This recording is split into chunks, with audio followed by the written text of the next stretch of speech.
Yan, so bali magandang umaga po. Ako nga po pala uli si Erwin Sibera ng Art of Build. May panibago na naman po tayo ditong property na pinare-relocate po sa bayan po ng Lopez, Quezon. Ito po ang layo po nito sa town property ng bayan, Jollibee.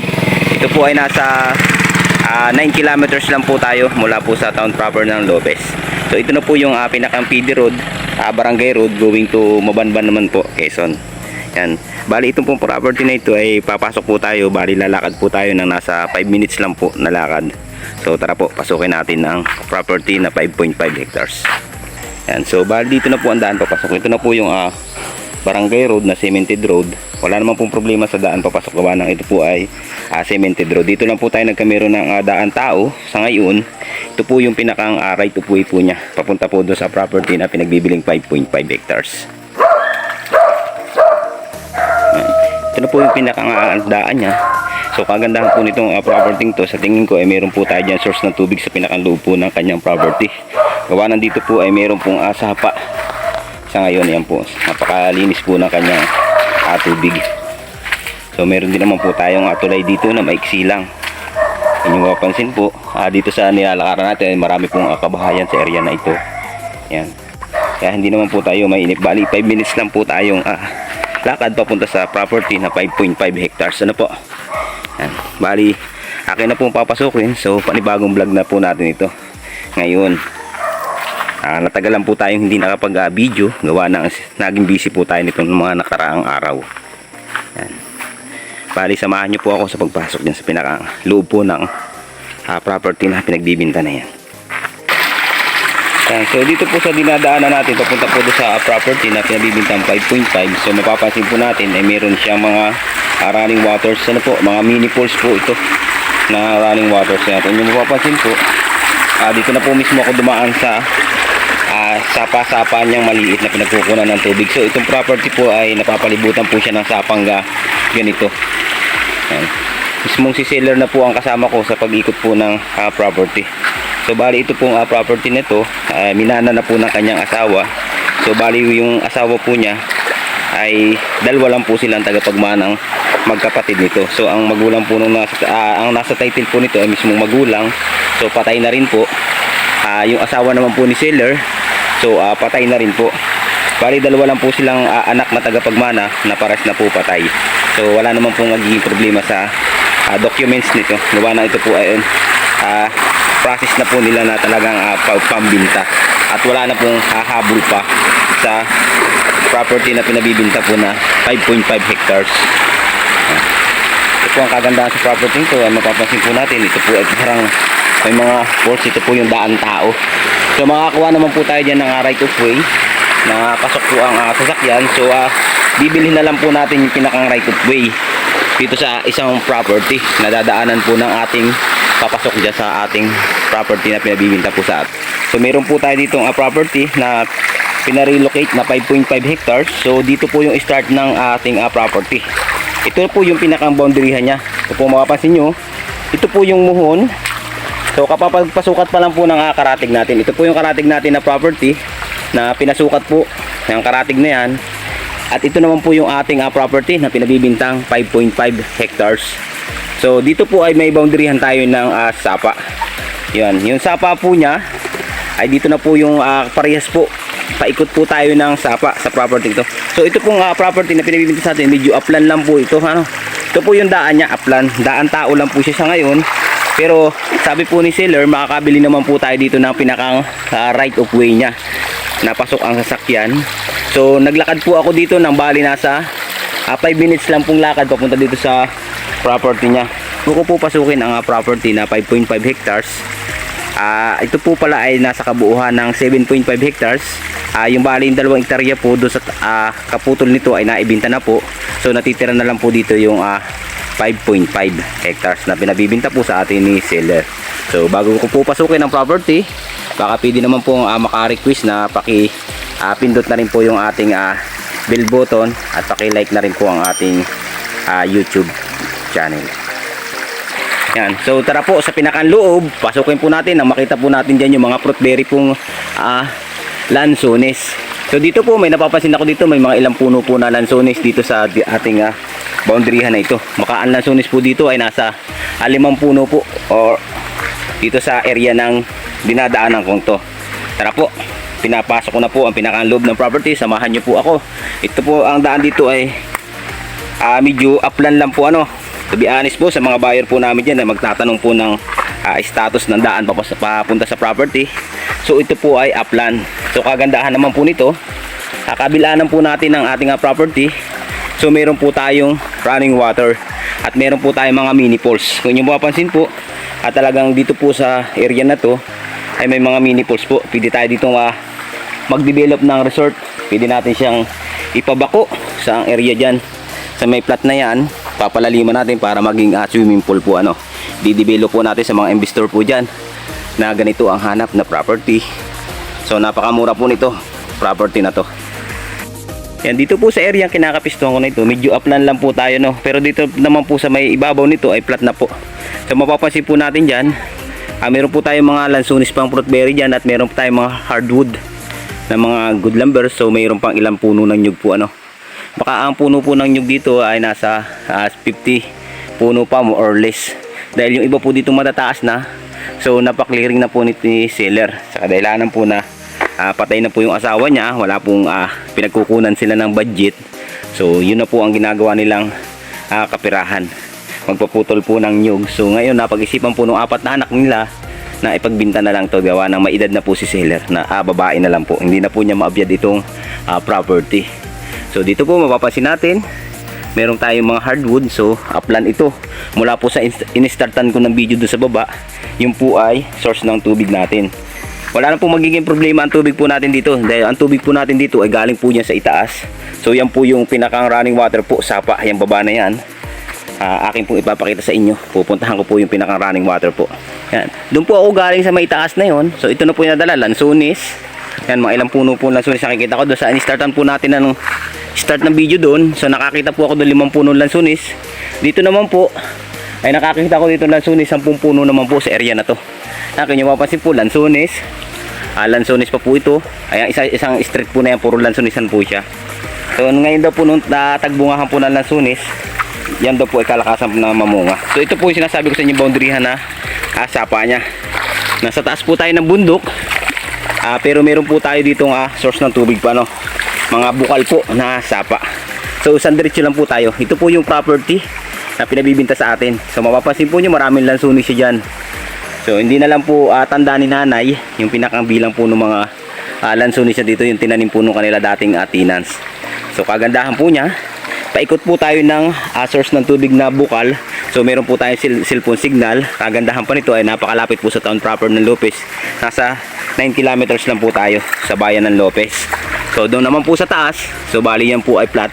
Pupuntahan ko na po yung pinakang area po nung kalupaan sa taas. Yung pinakang reality po niya, dito po ay medyo upland papunta sa property, paakyat. Then sa taas naman po ay flat land. Kung nyo mapapansin po, doon sa taas na yun may semi-overlooking. Pupuntahan ko na po. Samahan nyo ako sa pagpunta sa property sa taas. So dito na po ako sa pinakang taas niya. So nabali na amaze po ako. Gawa na dito naman po pala sa taas niya, meron po na mga bagong tanim na. So yan po yung mga sinasabi ko sa inyo, lansones pa. Ito po ay lilinisin lang natin itong lansonesan na ito. Baka po ang lansones nito ay nasa 100 kapuno pa po ang lansones na kalat-kalat pa po. Bali lumahok na po siya doon sa mga kahoy po na malalaking hardwood natin. So meron naman po tayo mga nyug pa, mga ilan-ilan nyug. Yan po matataas, natadabunan lang po siya ng pinakang damo niya. So dito naman po sa area na to, meron na po tayo dito ang mga bagong tanim. Ito po yung mga bagong tanim natin na mga bagong tanim na nyug. So meron po mga senyoritang saging. So mapapansin po nyo, itong area na to, makakakita po tayo ng mga hardwood dyan. Kasama na po yan ang ating property na 5.5 hectares. Ano po? Yan po yung pinakang 5.5 hectares. So puno po siya dito ng tanim na bagong tanim na nyug. So ang tanim daw po dito ng nyug na ay nasa 100 kapuno po na bagong tanim na nililinis na po nung kanyang tao dito na nagtatanim po. Mga ganito pa lang po yung pinakang nyug niya. So dito po sa area na to, mapapansin natin marami po ditong fruit bearing saging. Yan. So bali ito pong property na to ay pinabibinta lang po sa atin ni seller ng 1.7M. So dito po ay kagandahan nito ay napakalapit naman po sa bayan ng Lopez. Sa 1.7M po na yun ay sagot po ni seller lahat ng kagastusan po ano. Ang capital gain tax, yun po ay sinasagot niya. So yung pong extrajudicial, siyempre sagot na rin po nila dahil sa asawa po niya ay patay, yung nasa title po na magulang ay patay. So dalawang kapatid po na nagmana ay pares na po patay. Sagot na po nila ang pinakang gastos doon. Saka ang capital gain tax. So doon po sa 1.7 na yun, doon po natin kukunin yung pinakang sagot nila na gastos. Yan. Ito po yung pinakang property niya. So kasama ko po si nanay, yung pong nasa taas na yun na may tungkod. So kahit po medyo upland, ay sumama pa rin po siya sa pag-ikot dito sa 5.5 hectares na pinabibinta sa atin para po mabidyuhan natin ng maayos at mapakita po natin yung pinakang kagandahan po ng kanyang property. So dito po sa taas nito, meron pang ilan-ilang mga punong matataas na nyug na napapagkunan. So meron tayong kawayan. Yan po yung mga puno natin ng kawayan na pwede po nating pampagawa ng bahay dito sa taas ng ating property. So hindi naman po tayo mamumblima sa mga kahoy na hardwood. So meron po tayong mga hardwood. So kagandahan po nito, patuloy na lang po natin lilinisin ang mga halaman dito upang gumanda na po. Yan, mapapansin po natin ang mga nyug po ay matataba. At kagandahan po ay mataba po talaga ang lupa. Gawa na ang saging po, yun yung mapapansin, ay talagang matataba po sa area na to. So dito po sa area naman to ay medyo flatland na rin po tayo. So doon po yung may lansunisan po na part sa may kabilang area na yun. Akitin ko na po yung pinakang may lansunisan part doon. Ayan po yung pinakang lansunisan niya sa kabila po ng area na yan. Medyo isusum ko lang po at medyo madulas po nag-ulan po ngayon. Yan po yung lansunisan niya. Pakyat po hanggang doon sa kabila. Yan. Ito po yung pinakataas na pinistuhan ko na nasabi ko sa inyo kanina na medyo flat naman po dito sa taas na ito. Yan. Dito po yung marami pong tanim na fruit bearing mga saging. Then kalat-kalat na po dito yung mga hardwood. Yan po yung mga hardwood na mga kahoy. Kasama na po yan sa pinagbibili. So dito po yung marami pong tanim na nyug na. Yan, mga ganito pa lang po na linisin. So pupuntahan ko lang po yung pinakang area po ng kataasan doon. Doon na po si nanay yung pong may-ari nito. Siya na po mismo yung nag-guide sa akin. At siya na rin po yung makakausap nyo sa pagpunta dito sa property na to. Direct na tayo sa seller po. Hindi na po tayo dadaan sa mga agent. So direct seller po tayo. Mismong si nanay na po ang ating makakausap dito sa mga buyer na gustong i-avail to. Tumatanggap din po si nanay ng earnest money po, reservation fee po sa property to. Kung gusto pong ipa-reserve to, ay pwede naman po. Gawa ng direct na sinanay na po ang makakausap ng seller na makagusto ng ating property na 5.5 hectares. Yan, dito po sa area na to, mula doon sa baba po sa sinimulan natin ang video kanina doon, papansin ko po dito ay napakarami na pong patanim na nyug. So sabi po ni nanay, ang nababayaran na daw dito niya tanim na nyug ngayon ay nasa 170 ka puno na daw po. Yan ang mga bagong tanim pero siya ay buhay na po. Kung nyo mapapansin po siya, ay linis na linis naman po itong area ng property niya. At kagandahan po, meron po tayo dito mga malalaking hardwood na hindi po niya pinapuputol. So tambak na tambak po yung mga hardwood dito. So atin na lang pong lilinisin yung mga damo-damo maliliit para yan po ay gumanda. So pag nilinis po natin yung area na yan, yan pong part na yan, kitang-kita na po natin dyan yung bayan po ng yung mga kabayanan po. Hindi ko lang alam kung ano yung mga bayan na tanaw na yan. So overlooking part po itong taas na to. Yan, ipapansin po nyo, kabilang part po yan, overlooking po yan. Dito po yung pinakang area naman niya sa kataasan pa, na marami pang tanim na mga bagong tanim na nyug at saging po ay napakaganda rin pala ng area na ito. Puno na rin pala ito ng tanim. Yan, dito po mapapansin po natin dito ay napakaganda po at linis na linis itong area na to. Ito po ay nasasakupan pa ng 5.5 hectares. Yan, kung mapapansin naman po nyo, talagang madami po siyang nilalamang fruit berry at marami po siyang lansones niya sa area na kabila na yan. Yan, ito po yung mga nyug na yan, mga bagong tanim. So yan po yung mga bagong tanim pa na senyoritang saging. So yan po, hanggang doon sa taas na yan, yan senyoritahan po yan. At maraming hardwood na kahoy. Yan po natatanaw natin na yan. Yan, puno na po siya ng tanim na saging, papaya, lansones na andito na po. Sa mga ilan-ilang puno po ng nyug na nabunga na. Kung nyo mapansin po, nabunga na yung ibang puno ng nyug na yan. Sa part na yan, lansones po yan. Area dyan. Ang lansones po dito ay kalat-kalat na puno lang. So dito na po ako sa pinakang kataasan po. Saka doon sa area na yan, dala pa po yan. May bundok na yan. Yan, dito po sa area na ito, ninyo mapapansin po, talaga dito po ay napakarami po niyang fruit bearing tanim. At meron po tayong mga nyug na. So nasa 170 ka puno po itong nyug na ito.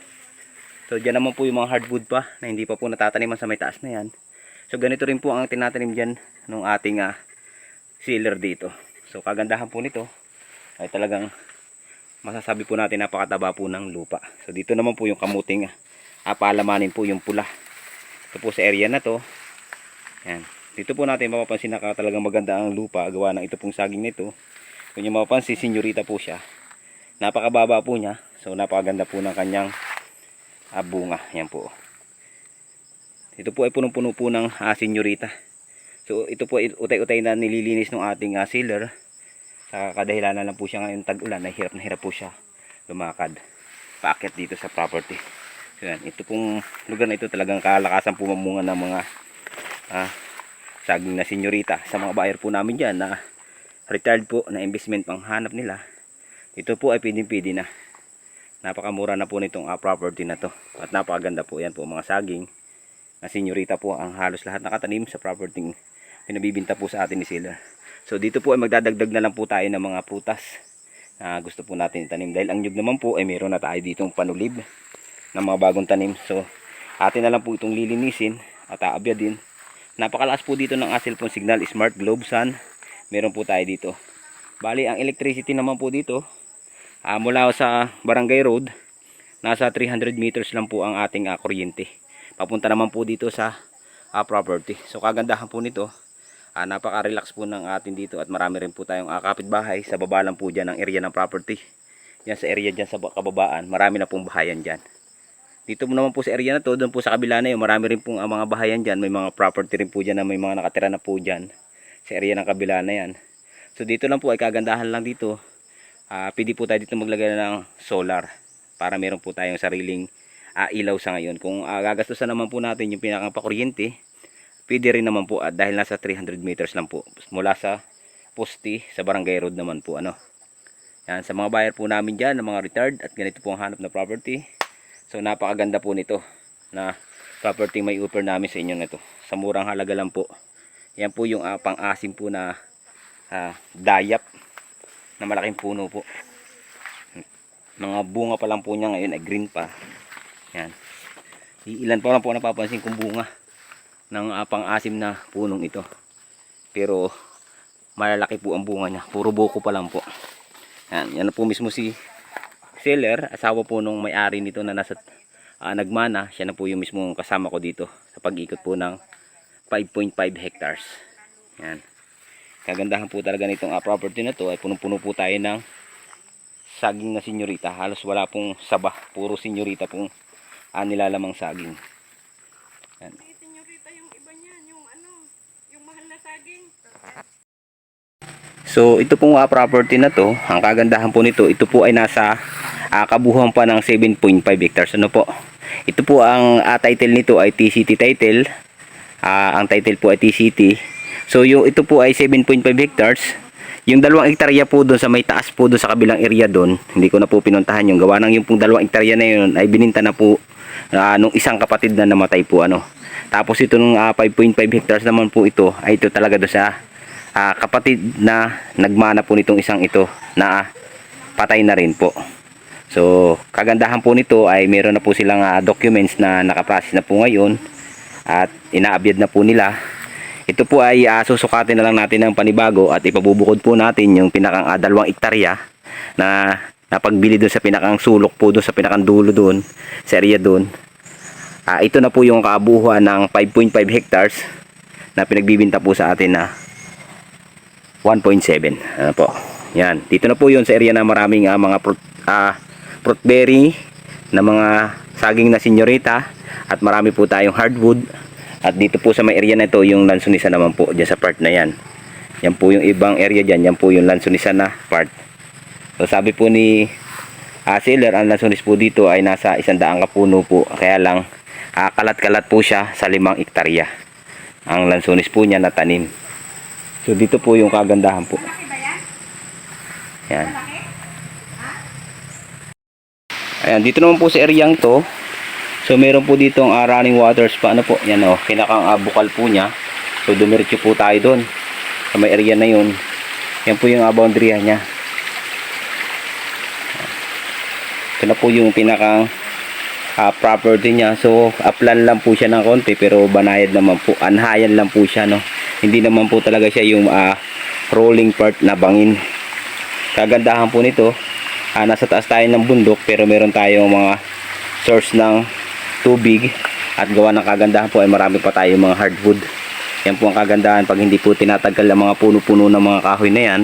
So hindi po nagkakati ang property. Yan po yung pinagkukunan po ng source ng tubig nating bukal, ano po. Yan. Ito po sa area na to. So bali palabas na po ako sa Barangay Road. Ito na po yung sinasabi ko sa inyo, pagkukunan natin ng kuryente. Yan pong poste na yan. So bali nasa 300 meters lang po tayo. Nandun na tayo sa pinakang ating property. So 5 minutes ko lang po nilakad namin ng nanay, kahit may edad na po ay 5 minutes na. Pero kung ako po ang lalakad dyan, baka nasa 3 minutes lang pong alakad ko yan. Dito naman po ay cemented road na sa area po ng property na to. Yan. Ito na po yung pinakang barangay road na daan nya. Ito naman po yung palupis na way ng karasada. Ito naman po yung pupunta na Mabanban.